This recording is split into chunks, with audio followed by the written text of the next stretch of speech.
নমস্কার। দেখুন, কুবেরের সখা অঙ্গারকর্ণ অর্জুনকে একবার তাপত্য বলে সম্বোধন করেছিলেন।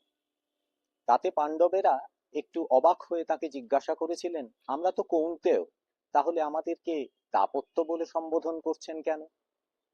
তখন তিনি এক উপাখ্যান এই পাণ্ডবদের শুনিয়েছিলেন। নিজ তেজে যিনি আকাশ পরিব্যাপ্ত করে থাকেন, সেই সূর্যদেব তার এক কন্যা তপতী। রূপে গুণে সে অতুলনীয়া, সে সাবিত্রীর কনিষ্ঠা।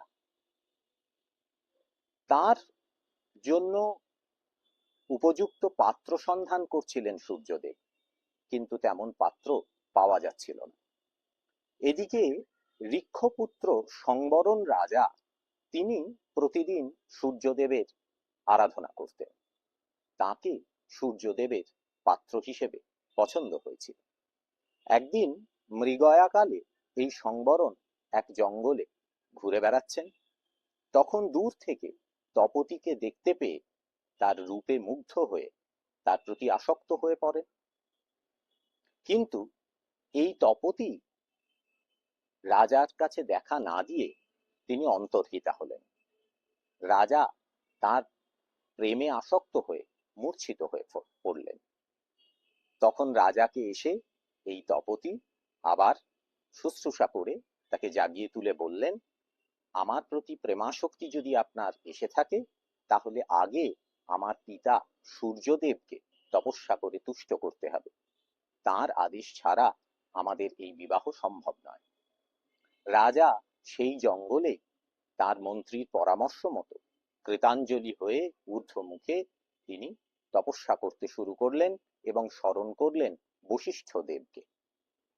বশিষ্ঠ দেব হাজির হলেন 12 দিন পর, এবং যোগ বলে তিনি জানতে পারলেন রাজা সংবরণের উদ্দেশ্য কি। রাজা সংবরণের সঙ্গে কথা বলে তিনি ঊর্ধ্বে চলে গেলেন এবং ভগবান সূর্যের কাছে গিয়ে তার কাছ থেকে রাজা সংবরণের জন্য তপতীর ভিক্ষা চাইলেন। সূর্য রাজি হলেন। তপতীকে নিয়ে এই বশিষ্ঠ ফিরে এলেন রাজা সংবরণের কাছে। তাদের মধ্যে বিবাহ হলো। মন্ত্রীর উপর রাজ্য চালনার ভার দিয়ে রাজা এই তপতীকে নিয়ে বনে বনান্তরে ঘুরে বেড়াতে লাগলেন। এদিকে তার রাজ্যে এক চরম সংকট দেখা দিল। দীর্ঘকাল কোনো বৃষ্টি হলো না। এই অনাবৃষ্টির ফলে তার লোকক্ষয় হতে লাগলো।